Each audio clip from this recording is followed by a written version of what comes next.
E se eu te dissesse que o homem que fundou o Espiritismo, a doutrina que até hoje influencia milhões de pessoas ao redor do mundo, tinha um segredo profundo e misterioso sobre sua vida pessoal? E se eu te dissesse que esse segredo poderia mudar a forma como você vê toda a história do Espiritismo e até mesmo a própria religião? Allan Kardec, o codificador do Espiritismo, não era apenas um professor e filósofo. Ele foi um homem que, em sua busca incansável por respostas, encontrou algo que poderia transformar a história da humanidade, mas o que poucos sabem é que Kardec escondeu algumas verdades sobre sua própria jornada espiritual. Quando Kardec começou a se aprofundar no estudo das manifestações espirituais, ele era um cético. Ele não acreditava em fantasmas ou espíritos, mas sua curiosidade foi mais forte que sua descrença. Ele começou a estudar fenômenos inexplicáveis. Para sua surpresa, começou a receber comunicações de entidades do além, mensagens de espíritos que o desafiavam a repensar toda a sua visão de mundo. O que muitos não sabem é que Kardec, enquanto codificava os princípios do Espiritismo, enfrentava uma crise interna.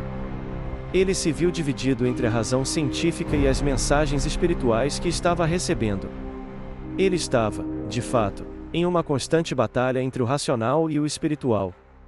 E, ao longo de sua vida, ele manteve uma grande dúvida: seria ele um médium ou simplesmente um codificador? Essa dúvida o acompanhou até seus últimos dias. Mas talvez a maior revelação sobre Kardec tenha a ver com a sua relação com o catolicismo.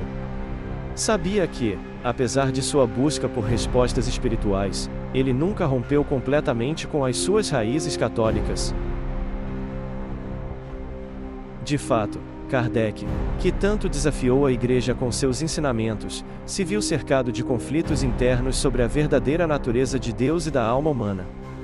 Ele questionava abertamente as crenças da Igreja, mas sempre buscava uma conexão espiritual mais profunda que transcende qualquer religião organizada. Há ainda uma curiosidade que poucos sabem sobre Kardec, que ele teve que se esconder por um tempo após a publicação de O Livro dos Espíritos, devido à perseguição religiosa que sofreu. Muitos tentaram desacreditá-lo, e ele foi alvo de ataques de religiosos que viam no Espiritismo uma ameaça à fé tradicional. Durante esse período, Kardec viveu sob pseudonimos e manteve suas atividades em segredo, tudo em nome de uma missão que ele acreditava ser maior do que sua própria vida. A verdade sobre Allan Kardec vai muito além dos livros que ele escreveu. Sua vida e sua obra são cercadas de mistérios, dúvidas e confrontos com as próprias crenças que ele ajudou a fundar. Até hoje, há muito sobre Kardec que está velado, e essas perguntas continuam a intrigar aqueles que buscam compreender não apenas o Espiritismo, mas também a própria essência da espiritualidade humana.